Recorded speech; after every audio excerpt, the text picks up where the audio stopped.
কাজের লোক বাড়িতে আমাকে একা পেয়ে যেভাবে আমার সাথে কাজ করল। বন্ধুরা, গল্পটি সম্পূর্ণ শুনলে আপনাদের মেশিন দিয়ে টপ টপ করে পানি চলে আসবে। আপনারা হাতের কাজ করতে বাধ্য হবেন, তাই হাতের কাজ করার আগে হাতের কাছে টিস্যু রাখবেন এবং গল্পটি শোনার আগে কানে হেডফোন লাগিয়ে নিবেন। আমার নাম সুমেধা, বয়স ৩২ বছর। বিয়ে হয়েছে ১০ বছর, কিন্তু আজ পর্যন্ত আমি আমার স্বামীর কাছ থেকে সেই ভালোবাসা পাইনি যা একজন স্ত্রীর তার স্বামীর কাছ থেকে পাওয়া উচিত। আমার কাছে সবকিছু ছিল, টাকা, নাম, খ্যাতি, বাংলো, গাড়ি, চাকর, সহকারী, কিন্তু যা ছিল না তা হল স্বামীর ভালোবাসা, যার জন্য আমি সব সময় তৃষ্ণার্ত ছিলাম। আমার বাড়িতে শুধু আমি একা ছিলাম। শ্বশুর-শাশুড়ি ততদিনে ইন্তেকাল করেছিলেন। স্বামীর কোনো ভাই ছিল না, ২ বোন ছিল, তারাও বিয়ে করে চলে গিয়েছিল। এছাড়া বাড়িতে অনেক লোক ছিল, চাকর, ড্রাইভার, মালি, কিন্তু আমার স্বামী থাকা সত্ত্বেও তিনি ছিলেন না। বাড়িতে একজন ৩৮ বছর বয়সী চাকর ছিল, তার নাম আদিত্য। লম্বা, চওড়া বুক, কালো ত্বক, উঁচু মাংসপেশি এবং চোখে গভীর আকর্ষণ। সে শুধু একজন চাকর ছিল না, তার উপস্থিতিতে এমন কিছু ছিল যা আমার হৃদস্পন্দনের গতি বদলে দিত। সেদিন দুপুরে আমি ঘরে একা ছিলাম। গরম বেশি ছিল, তাই আমি শুধু একটি হালকা নাইটি পরেছিলাম। ঘামের হালকা ফোঁটা গলা থেকে বুক পর্যন্ত নেমে আসছিল। ঠিক তখন দরজায় কড়া নাড়ল। চাকর বলল, ম্যাডাম, আমি ভিতরে আসতে পারি? তার গম্ভীর কণ্ঠ শুনে আমি একটু চমকে উঠলাম। আমি বললাম, হ্যাঁ, আসো। সে ভিতরে এল, তার হাতে ঝাড়ু ছিল। আমি উঠে পাশের আয়নায় চুল ঠিক করতে লাগলাম। তার দৃষ্টি আমার উপর ছিল, আমি তা অনুভব করতে পারছিলাম। সে নিচু হয়ে মেঝে পরিষ্কার করতে লাগল, তার বাহুর শিরা ফুলে উঠেছিল। শার্টের নিচে তার কাঁধের মজবুত গড়ন স্পষ্ট দেখা যাচ্ছিল। হঠাৎ ঝাড়ু আমার শাড়ির পল্লবে আটকে গেল। সে বলল, সরি ম্যাডাম, এবং দ্রুত ঝাড়ু সরানোর চেষ্টা করল। কিন্তু তার আগেই আমার শাড়ি একটু সরে গেল। আমার হৃদয় দ্রুত স্পন্দিত হতে লাগল। সে ইচ্ছা করেও তার দৃষ্টি সরাতে পারল না। আমি চাইলেও কিছু বলতে পারলাম না। ঘরে একটা অদ্ভুত গরম অনুভূত হচ্ছিল, কিন্তু তা শুধু আবহাওয়ার কারণে নয়। সেই মুহূর্তের পর কিছু বদলে গিয়েছিল। আদিত্যের চোখে এমন কিছু ছিল যা আগে ছিল না, বা হয়তো ছিল কিন্তু আমি কখনো অনুভব করিনি। তার দৃষ্টি আমার থেকে সরছিল না, আর আমার শ্বাস দ্রুত হতে লাগল। আমি তাড়াতাড়ি শাড়ির পল্লব ঠিক করলাম এবং নিজেকে সামলে নেওয়ার চেষ্টা করলাম। বললাম, আদিত্য, বাইরে যাও। আমার কণ্ঠ মৃদু ছিল, কিন্তু তাতে একটা কম্পন ছিল যা আমি নিজেও অনুভব করতে পারছিলাম। সে কিছু না বলে ঝাড়ু নিয়ে চলে গেল। কিন্তু সে চলে যাওয়ার পরও ঘরের বাতাসে সেই অনুভূতি থেকে গেল। সেই রাতে ঘুম যেন চোখ থেকে কয়েক মাইল দূরে ছিল। আমি বারবার পাশ ফিরলাম, কিন্তু মন অস্থির ছিল। শরীরে হালকা ঘামের আস্তরণ ছিল, যা আরও অদ্ভুত অনুভূতি দিচ্ছিল। কখনো পা চাদর থেকে বের করলাম, কখনো নিজেকে গুটিয়ে নিলাম। ভিতরে কিছু যেন উথালপাথাল করছিল, হয়তো সেই অনুভূতি যা এতদিন অদেখা ছিল, কিন্তু এখন সব সীমা ভেঙে ফেলতে ব্যস্ত ছিল। আমি জানালা থেকে তাকালাম, আদিত্য তখনও বাইরে ছিল। তার মজবুত বুক থেকে ঘামের ফোঁটা পড়ছিল, আর সে তার চুলে আঙুল বুলাচ্ছিল। হঠাৎ আমার দৃষ্টি তার হাতে পড়ল, মজবুত, শিরাউচানো হাত। সে তার বুকের ঘাম মুছছিল, আর কেন জানি আমার শ্বাস নিজে থেকেই সঙ্গীত বন্ধ হয়ে যাচ্ছিল। রাত তখন ১২টা বাজে গিয়েছিল এবং সেই রাতে হঠাৎ আমার রুমের এসি কি হয়েছিল জানি না, এটি বন্ধ হয়ে গিয়েছিল। আমি আদিত্যকে ডাকলাম এবং সে চলে এলো। সে বলল, বলুন ম্যাডাম, কি হয়েছে? আমি বললাম, আমার রুমের এসি চলছে না, বাইরে থেকে কোনো মিস্ত্রি ডেকে এটিকে ঠিক করিয়ে দাও। সে বলল, জি ম্যাডাম, এখনই যাচ্ছি। প্রায় আধা ঘন্টা পরে সে ফিরে এলো এবং বলল, ম্যাডাম, এত রাতে কোনো এসি ঠিক করার লোক পাওয়া যাচ্ছে না, মাফ করবেন ম্যাডাম। এখন তো কাল সকালেই এসি ঠিক হবে। এবং সে চলে গেল। যেই সে গেল, যেন আমার রুহ আমার শরীর থেকে বেরিয়ে গেল। আমি এখনও তার জন্য অপেক্ষা করছিলাম, কিন্তু সে আসেনি। তারপর সকালে আমি তাকে বললাম, যাও এখন এসি ঠিক করার লোককে নিয়ে এসো। সে নিতে গিয়েছিল, কিন্তু বলল, ম্যাডাম, সে প্রায় আধা ঘন্টায় আসবে। আমি বললাম, কিন্তু আমার খুব গরম লাগছে।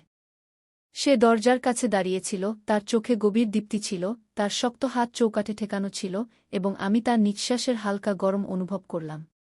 তারপর সে বলল, যদি চান তাহলে বাইরে লনে বসে পড়ুন, ঠান্ডা হাওয়া বইছে। সে বলল, কিন্তু আমি জানতাম এই গরম শুধু হাওয়ায় ঠান্ডা হবে না।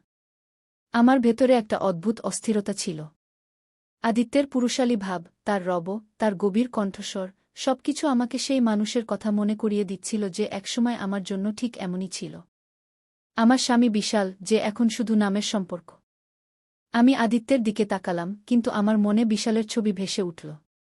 আগে যখন সে আমার কাছাকাছি আসত, আমার কোমরে হাত দিত, তখন আমার নিঃশ্বাস ভিজে যেত। সে আমাকে তার বাহুতে জড়িয়ে ধরলে আমি একদম গলে যেতাম।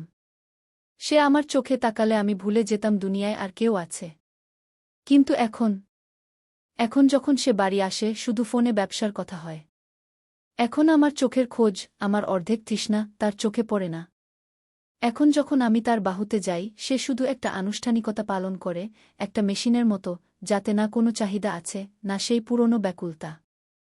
এখন সে আমাকে স্পর্শ করে না, যেন আমি একটা পুরনো বই হয়ে গেছি, যা আলমারিতে রাখা আছে কিন্তু কখনো খোলা হয় না। কিন্তু আদিত্য, তার চোখে সেই টান ছিল যা আমার ভেতরে একটা ভুলে যাওয়া আগুন জ্বালিয়ে দিচ্ছিল। আমি আমার গলা পরিষ্কার করে বললাম, তুমি যাও, তোমার কাজ করো। সে হালকা হাসল, কিন্তু তার চোখ সব বলে দিল। ঠিক আছে ম্যাডাম, বলে সে চলে গেল।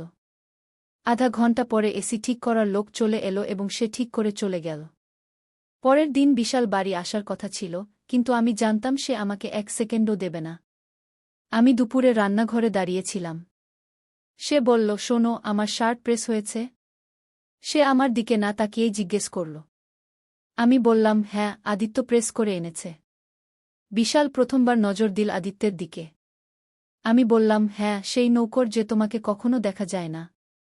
বিশাল আমার দিকে তাকাল, তারপর আদিত্যের দিকে, যে লনে গাছে পানি দিচ্ছিল। ঘামে ভেজা শরীর, শক্ত বাহু আর সেই চকচকে আকর্ষণ। আমি জানতাম এই মুহূর্তে বিশালের চোখ যা দেখছে তা একজন পুরুষের দৃষ্টিতে দেখছে। বিশাল বলল, তুমি এটাকে বেশি কাজ করিও না, আমি অন্য নৌকর রাখাব। বিশাল বলল। আমি হালকা হেসে বললাম, কাজে ক্লান্ত হয় মানুষ, কিন্তু তোমাকে কি জানি ক্লান্তি কি জিনিস? বিশাল কিছু বলল না। সে কি জানবে আমিও এখন ক্লান্ত হয়ে পড়েছি অপেক্ষায়, অর্ধেক ইচ্ছায়, আর সবচেয়ে বেশি একটা নামের সম্পর্কে। বিশাল আমাকে একদৃষ্টে তাকাল, কিন্তু আমি নত করলাম না। প্রথমবার হয়তো আমি চাইছিলাম সে অনুভব করুক যে আমি এখন শুধু তার নাম নিয়ে বাঁচতে পারব না। একজন নারী শুধু টাকায় নয়, ভালোবাসা আর চাহিদায় বাঁচে। সে কিছু বলতে যাচ্ছিল, ঠিক তখনই আদিত্য ভেতরে ঢুকল। ঘামে ভেজা, হাতে ভেজা কাপড়, আর টি-শার্ট এতটাই আটকে গিয়েছিল যে তার বুকের পেশি স্পষ্ট দেখা যাচ্ছিল। সে বলল, ম্যাডাম, লনের কাজ শেষ, এখন আমি ভেতরের পরিষ্কার করে দিই। তার গম্ভীর কণ্ঠে সেই গভীরতা ছিল যা আমার নিঃশ্বাসের গতি বদলে দিত। বিশাল তাকে উপর থেকে নিচ পর্যন্ত দেখল। হয়তো প্রথমবার সে বুঝতে পারল যে আদিত্য শুধু একজন নৌকর নয়, একজন পুরুষও। বিশাল বলল, না থাক, এখন বাইরে গিয়ে গাড়ি পরিষ্কার করে দাও না। আদিত্য আমার দিকে তাকাল, এবং আমাদের চোখে চোখে দেখা হল, এবং আমার আঙুল নিজে থেকেই সঙ্গীত হয়ে গেল। তারপর আমি রান্নাঘরের দিকে এগিয়ে গিয়ে নিজেকে সামলানোর চেষ্টা করলাম। ভেতরে গিয়ে ঠান্ডা পানি বিশালকে বলা হল, একটু আমার কথা শুনবে? বিশাল মাথা না তুলেই বলল, বলো দ্রুত। আমার অনেক কাজ আছে।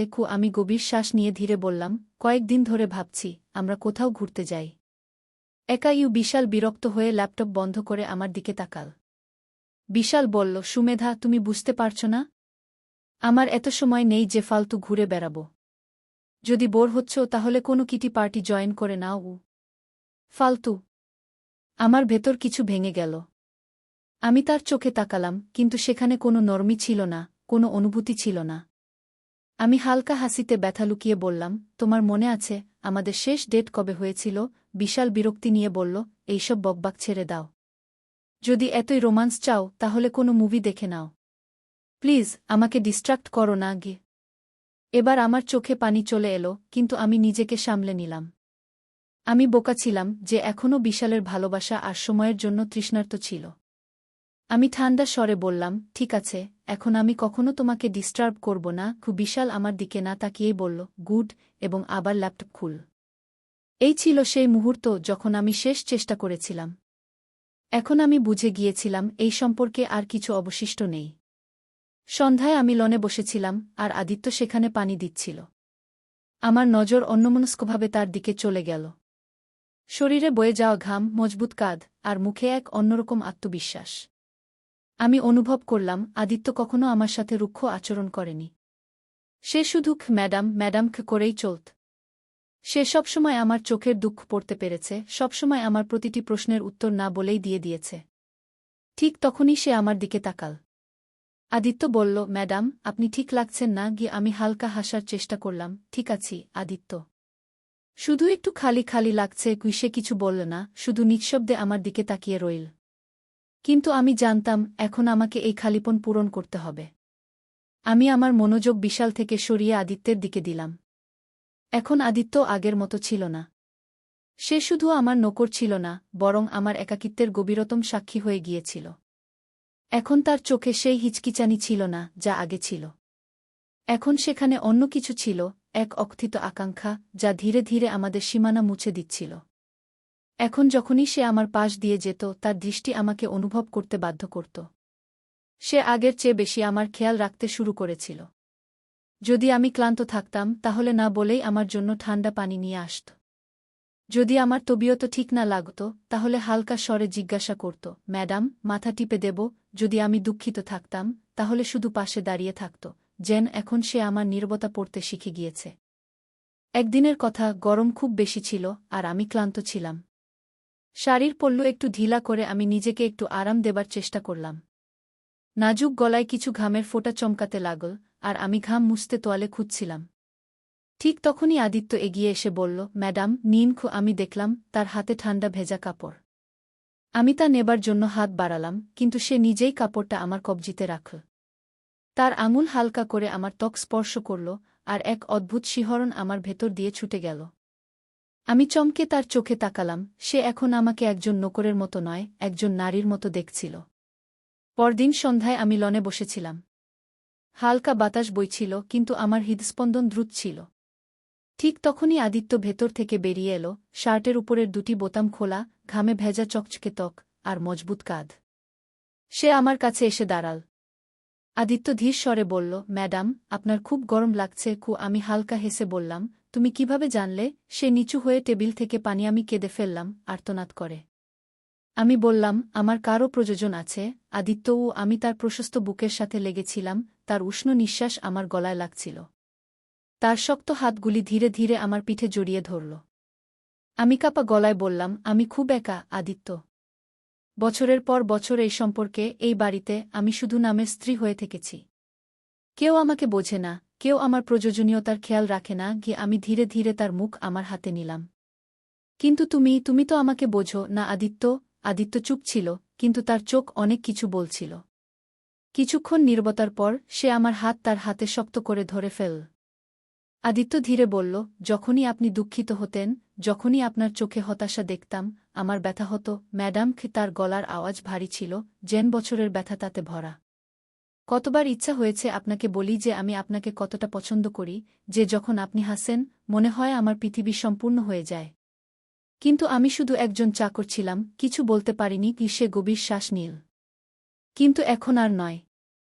এখন আমি আপনাকে একা থাকতে দেব না, ম্যাডাম। আমি তার আঙুল আমার ঠোঁটে ছুঁইলাম। আমার চোখ ভিজে গিয়েছিল। এখন আমাদের মধ্যে কোনো দেয়াল ছিল না, কোনো সংকোচ বা ভয় ছিল না। এখন আমরা দুজন শুধু দুটি অসম্পূর্ণ আত্মা নই, বরং একে অপরের নিজের মানুষ। 2 দিন কেটে গিয়েছিল। বিশাল বাড়ি ফিরে এসেছিল, কিন্তু এখন তার উপস্থিতি আমার কাছে কোনো পার্থক্য করত না। আমি এখন সম্পূর্ণরূপে আমার সিদ্ধান্তে অটল। আমি কোনো তর্ক না করে ডিভোর্সের কাগজপত্র বের করে তার টেবিলে রেখে দিলাম।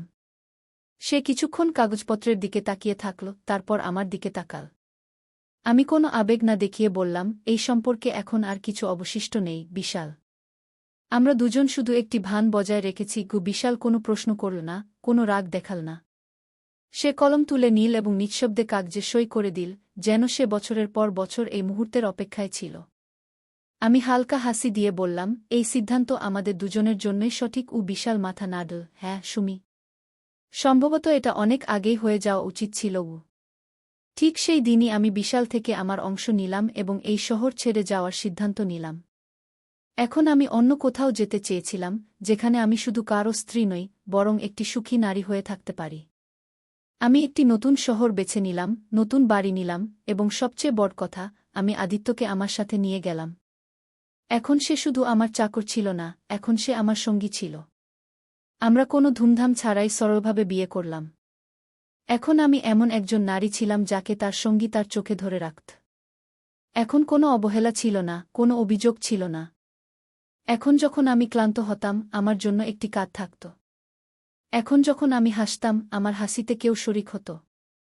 বিয়ের কয়েক মাস পর আমার জীবনের সবচেয়ে বড় সুখ এল, আমি গর্ভবতী ছিলাম। যখন আমি এই খবর আদিত্যকে দিলাম, তার চোখ খুশিতে জ্বলে উঠল। সে আমাকে তার বাহুতে জড়িয়ে ধরে হালকা হাসি দিয়ে বলল, এখন আমি তোমাকে কখনো একা রাখব না। কি কয়েক মাস পর আমি যমজ 2 ছেলের মা হলাম। এখন আমার জীবন সম্পূর্ণ ছিল। এখন আমার কোনো অভাব ছিল না।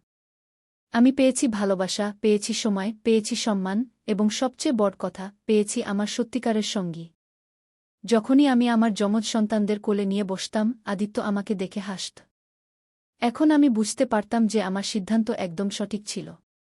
আমি বিশালের সাথে থেকে শুধু নামের স্ত্রী ছিলাম, কিন্তু আদিত্যের সাথে আমি একটি সুখী নারী ছিলাম। কারণ ভালোবাসা এবং সম্পর্ক জবরদস্তিতে চলে না, তা গড়ে ওঠে আপন করে নেওয়ার মাধ্যমে। তাই বন্ধুরা, এই গল্প থেকে আমরা শিখতে পারি যে একজন নারীর শুধু গাড়ি, বাড়ি, চাকরবাকর বা টাকা প্রয়োজন হয় না, তার প্রয়োজন তার স্বামীর ভালোবাসা, সময় এবং সম্মান। যদি একজন নারীর কাছে ধন-দৌলত, আরামায়েশ সব থাকে কিন্তু তার স্বামীর ভালোবাসা এবং সঙ্গ না থাকে, তাহলে সে ভিতর থেকে সম্পূর্ণ খালি হয়ে যায়। আর যদি কারো কাছে টাকা, গাড়ি, বড় বাড়ি না থাকে কিন্তু তার স্বামীর সত্যিকারের ভালোবাসা, সম্মান এবং সময় থাকে, তাহলে সে পৃথিবীর সবচেয়ে সুখী নারী হয়ে ওঠে। সম্পর্ক বোঝাপড়ায় চলে, জবরদস্তিতে নয়। পারস্পরিক বোঝাপড়া এবং ভালোবাসায় সম্পর্ক গড়ে ওঠে। যদি কেউ আপনাকে বোঝে, আপনার প্রয়োজনীয়তা অনুভব করে এবং আপনাকে সত্যিকারে ভালোবাসে, তাহলে সেই আপনার সত্যিকারের সঙ্গী। সুমেধা ঠিক তাই করেছিল। সে সেই মানুষটিকে বেছে নিয়েছিল যে তাকে আপন করে নিয়েছিল, যে তাকে সব অবস্থায় খুশি রাখতে পারত। আপনাদের যদি এই গল্পটি পছন্দ হয়ে থাকে, তবে অবশ্যই লাইক, শেয়ার এবং কমেন্ট করুন।